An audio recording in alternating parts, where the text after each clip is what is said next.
From New York, I boarded a plane to Boston to find Dr. John Trump of the Massachusetts Institute of Technology.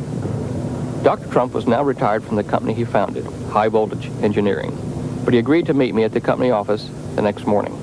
In the spring of 1943, Dr. Carl T. Compton, who was then president of MIT, asked me to go to New York and examine the effects of Nikola Tesla. These were contained in an upper floor of a warehouse somewhere in New York City. And I spent a good deal of time examining one by one the papers, the books, and various other memorials that he had accumulated.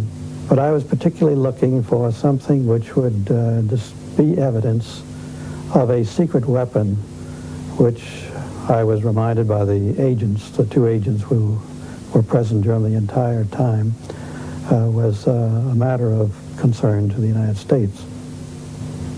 In the course of this, I did come across a number of letters directed at the upper echelon of the British Empire, that is, I think, to the King and Queen, or perhaps just to the King of England, and also to the Tsar of Russia, explaining that he was the inventor of a secret weapon which had rather remarkable properties, and that he would be interested in entering into a negotiation which would lead to a disclosure of what they were.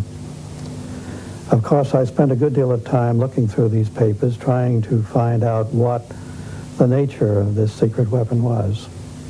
I think I had, although I don't remember it so very accurately, an idea of what its properties were.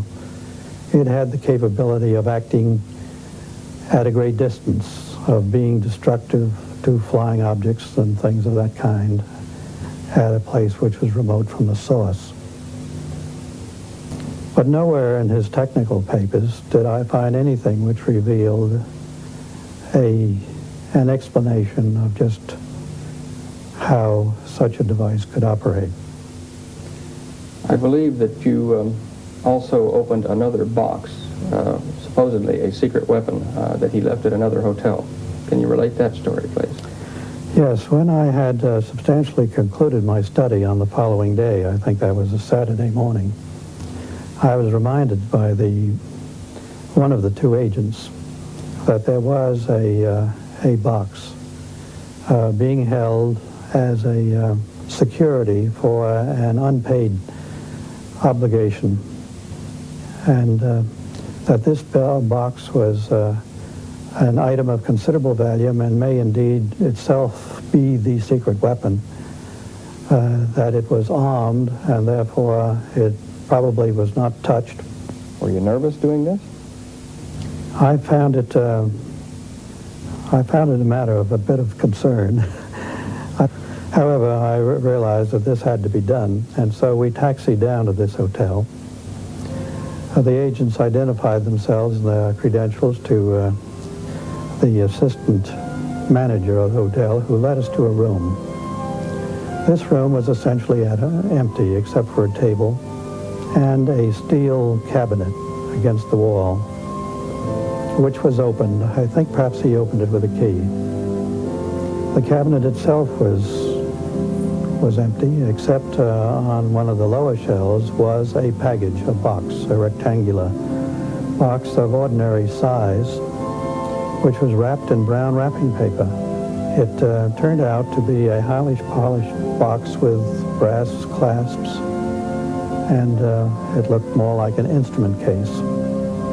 And after waiting a while and listening a while and remembering that it had been there for quite a few years, I think it had actually been there for about 5 years as a security, I opened it. It turned out to be a decade resistance box, manufactured by, I suspect, an American manufacturer, and something of value, but not great value, and certainly nothing ominous at all in its nature. So after Dr. Tesla had let the world know of his secret weapon, after he had written letters to the King of England and to the Tsar of Russia, offering them this weapon at a time when both were engaged against the Germans in World War II, no evidence or papers were found which referred to any such secret weapon. My report to Dr. Compton was that I saw no danger in releasing these papers and these relics to his heirs. Miss Musar had arrived too late to know who had opened Dr. Tesla's safe or what had been removed. And Dr. Trump had found nothing which he considered dangerous or a secret weapon. Tesla had been a naturalized American citizen for 54 years, so why were his papers seized by agents of the custodian of alien property? I suspect that governments other than those of the United States, England, and Russia were interested in the inventions of Dr. Tesla.